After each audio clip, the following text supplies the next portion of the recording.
Saturday, July 12 yata, 13 July 13. Medyo gloomy yung weather, medyo makulimlim na, may araw, kaya yung sinampay natin for sure hindi yan matutuyo today, kaya kailangan ko ipasok yan mamayang gabi sa para matuyo sa hangin, electric fan. So, check ko lang yung mga tanim natin kasi yung ulan hindi umaabot doon sa natin sa halaman, kaya kailangan kong diligan. Tapos kagabi pag uwi ko medyo wala sa mood si Lucky, tapos nandito yung natin, yung inaalagaan natin pusa. I was trying to close the door para make sure na hindi niya mabubuksan yung pinto. Bigla niya akong kinagat sa hita ko, kaya ayan, kagabi to. So ang lalim ng kagat niya, ayan, namamaga siya ngayon, kaya mamaya tatawid ako dun sa hospital, papacheck natin. Nilagyan ko na yan na nilinisan ko, tapos nilagyan ko ng salbon para hindi uminto yung dugo pag bleeding. So ayan, medyo namamaga na siya ngayon, mainit, kasi hindi ko maihakbang masyado yung binti ko. So dilig lang muna tayo. Ito yung money plant natin, so far so good, tumataas na siya. And yun, sasama ko kayo mamaya dito sa hospital sa Jinjin. Hopefully may doktor, pero kung wala man, at least lalagyan nila ng first aid or man. So see you later.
24 hours daw open yung hospital, pero parang wala pang tao. May mga nurses kasi dyan, so magbibihis lang ako. And hindi ako mag-aalmusal kasi baka kuwanan tayo ng dugo. Walang nakapark na sasakyan, kaya hindi ko alam kung ano meron dyan. Meron nandun nila ko si Javi dyan. Naman, may nurses naman na nandyan, so titingnan lang natin kung anong pwede nilang gawin. So yan lang naman yung hospital, kaya lang mostly kasi walang doktor, puro nurses, kaya parang nawalan ako ng gana pumunta dyan.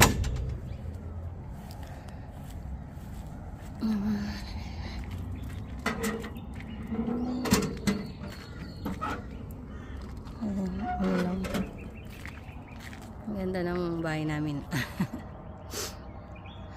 Yan. Ang ganda sana dito pag natuloy sila, paalisin natin steward. Charot. Tayo na tumira dito sa Kupin. Ayan.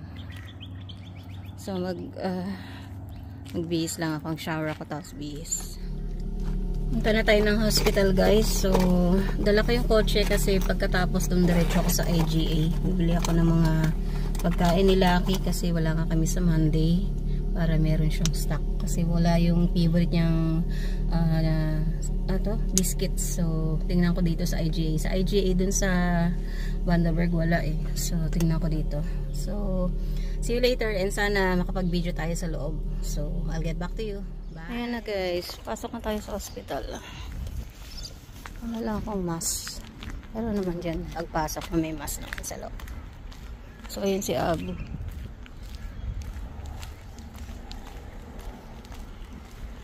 Mabigyan lang tayo ng first aid. Kasi, mabuti na yung sigurado sa hindi. So, let's go inside.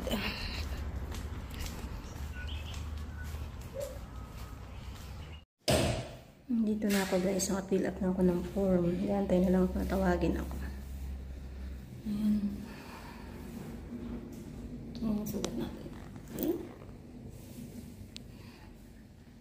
Ano lang siya, mainit. Mainit siya pag ginawakan. Hinugasan ng nurse yung aking sugat. Pero dyan lang siya nag-focus kasi dyan lang daw yung malalim yung kagat. Yung dito, okay lang daw yun. Ano yan eh, alam mo, kalmo. Ito yung talagang kagat niya sa akin.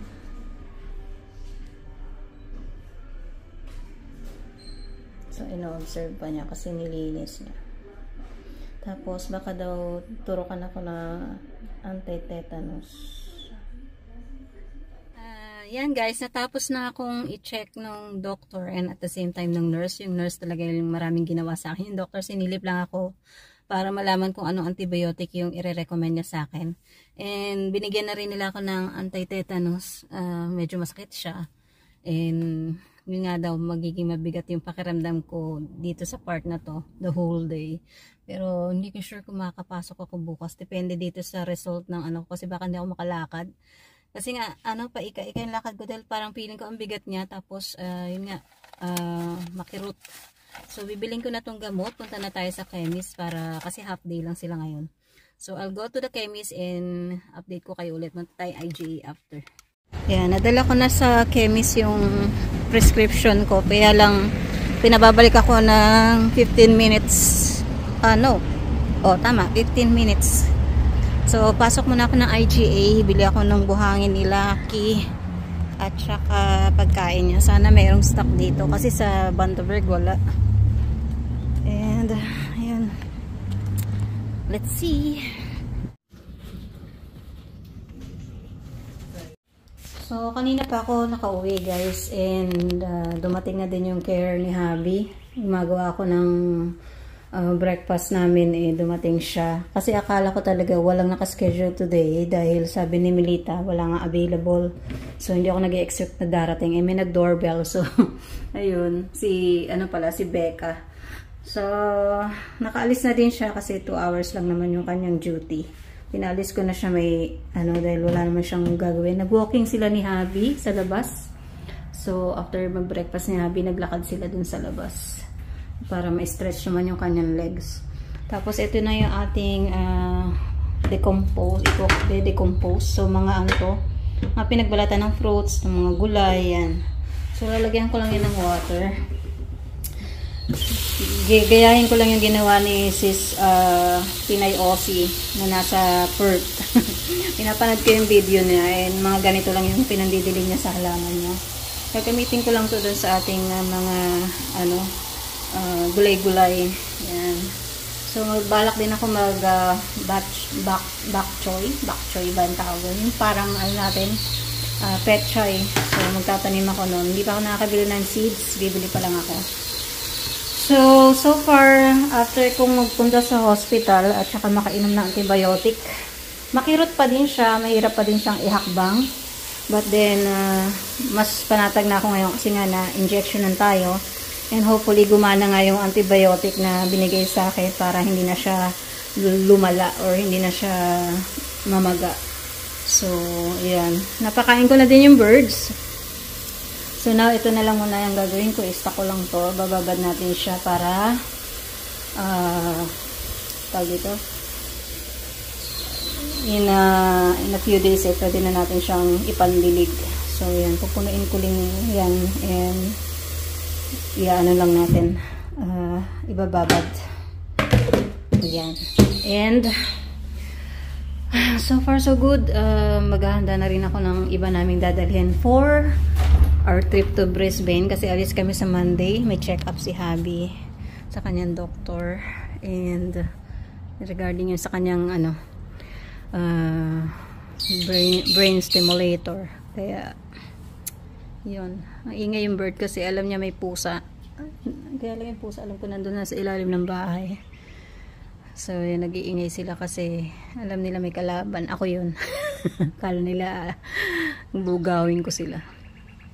Tapos, tomorrow, nagpaalam na ako kay boss na baka hindi ko kayanin pumasok sa work kasi nga, nagpapagaling pa ako at saka namamaga pa talaga tong aking kagat.